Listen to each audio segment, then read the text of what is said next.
ဆရာအဆင်ပြေလား ဒီမှာစကားသိမ့်မပြောမိစေနဲ့ခက်တီးပဲညင် ဟုတ် ကိုကြီးတို့လေကျင်းမောင်ကပြောပြရှိလို့တဲ့ ဒါလေအကိုရွတ်ကကြီးမုံရတဲ့ဆောင်ပါ ဟဲ့လူအေးတိတ်ခတ်ထဲ ပေးတာကျုပ်ကိုပေးတာ နေကဘာဖြစ်လို့တရေရအောင်နင့်ကိုကြိုက်နေရလဲဟမ်ငါပြောငါအခုပြော မဖြစ်နိုင်ပါဘူးမဟုတ်လို့ပါဘူး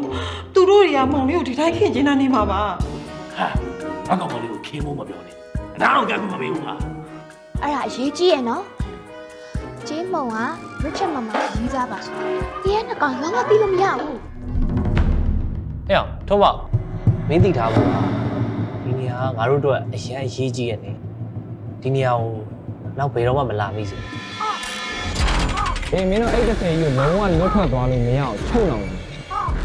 မင်းတို့ရဲ့စီရင်ကိုစလို့